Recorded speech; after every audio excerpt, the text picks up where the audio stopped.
Hey there, this story is inspired by me, and if you learn one or two things from it, you can refer to these as an accidental discharge of knowledge, because obviously it wasn't meant to be. Hello, my name is Uncle Don, and you are listening to This Thing in the Mud. 2 nights ago, I googled the question, why do you find it hard to sleep at night? I was looking for solutions to my problem, and guess what I found? Google told me that stress is one of the common reasons of chronic insomnia. Your mind may remain active at night due to worries about your family, job, health, finances, or other factors. Yes, all of them negative stuff, and not a single positive thing like having too much money and not knowing how to spend it was mentioned in that list. If you win a jackpot today, that's enough reason to keep you awake at night, right? Exactly. I know I've spoken about insomnia in prior episode of This Thing in the Mud, but let's just say that this one is special. As I search deeper, I kept finding out stuff. In the past 1 week, my body hasn't known when to go to sleep, and my brain still functions like a machine in the middle of the night. I still lay in bed tossing and turning, hoping to disappear into nothingness, and that has been a problem.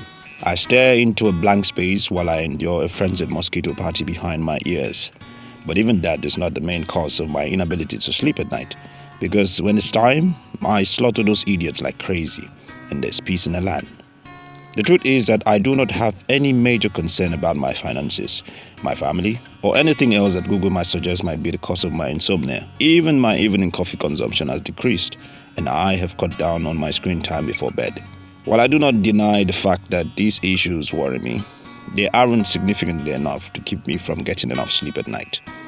Now the question is there anything else that can keep one up at night that is not caused by everyday concerns? Things that might be the norm around us on a daily basis. That is my question for everyone listening today. Maybe there's something I do not know that I need to be told. Maybe not. But if there is, trust me, this is the right time for you to write me. So in finding solution to my problem as I continued, I decided to write a small note on my phone to record some of the moments and comments I've been receiving from friends and family members, or after telling them the story.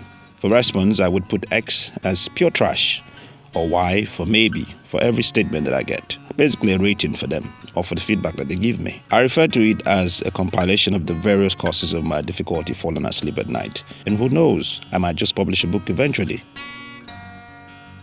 2 weeks back, I was checking my blood pressure at the pharmacy where I had previously gone to get some medication because I had this very stupid pain on my left hand. When the sales girl saw the reading on the machine, she asked me if my girlfriend had broken up with me. I was shocked initially, but no such thing had happened. But however, it served as a reminder that even breakups can truly raise one's blood pressure to a ridiculous level and even result in death. Yes, you heard me. But of course not for someone like me. My doctor friend thinks that the Nigerian problem alone is enough reason to raise blood pressure, and the blood pressure probably can be caused by constant insomnia in certain people, of which I'm also suffering from. In conclusion, she told me, my brother, step out of that country for once and your BP will run drastically down. Another angle that I would definitely agree to. I was advised yesterday that if I boil some banana peels in some warm water and drink it before going to bed early, that I will sleep like a baby. I eventually emptied 1 cup of boiled liquid into my system and lay there staring at the ceiling for hours. Nothing happened. Someone even suggested that if I exhausted all my options, that I should go slap a soldier in the face in the streets and observe what occurs. I will probably fall asleep right away. Now, if you're thinking the same thing, then I guess you're a wicked person. I'm also making a lot of effort to avoid sleeping meds because I've been told that they are addictive.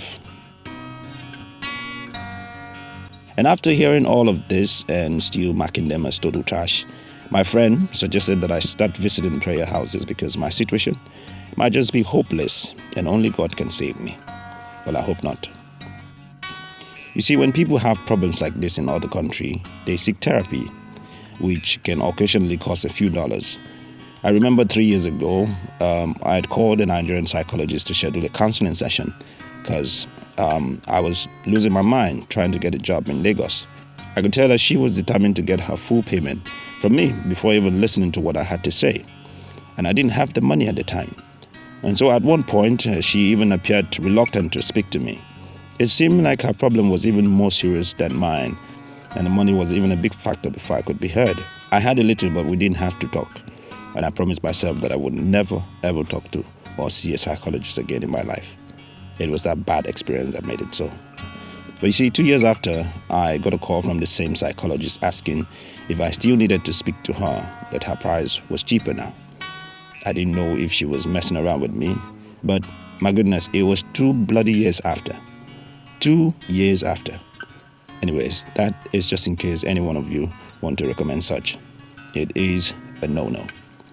You see, in Nigeria, we are very active people. We pat each other in the back and encourage one another to move on when things happen. I guess it's the nature of our society.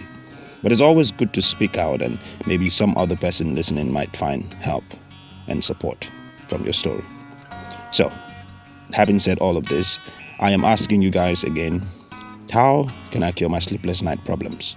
Or do you share or have experiences on this unending drama of life? Hit me up. My help might just be in your hands.